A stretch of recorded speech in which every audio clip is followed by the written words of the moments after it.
Superintendent, I want to bring in. Okay, Jermont, we want to turn to our political analyst here in the studio, or actually out at the United Center joining us now, former Mayor Lori Lightfoot.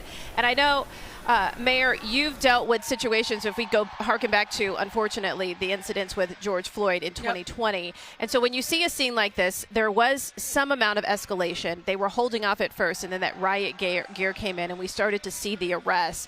In terms of the strategy, when you have a situation like this where a group who did not get permission to protest has come in and said that they want to face batons from police, they want to be arrested, how do you think it should be handled? Well, I think they're handling exactly right. They've got to put themselves in a position that if they need to act, they can act, but they should not be the ones that engage. I think Superintendent Johnson has got it right. And the thing that I'm seeing from these scenes on camera is there's a lot of white shirts out there, meaning there's a lot of supervisors who are on the ground directing the actions of the officers, and frankly showing that if something happens, they're ready to take action, but making sure that they're showing restraint and allowing them to engage in protected First Amendment protesting as long as it doesn't become violent.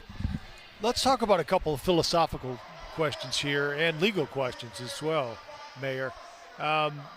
Where does someone's First Amendment right stop and everyone else's start?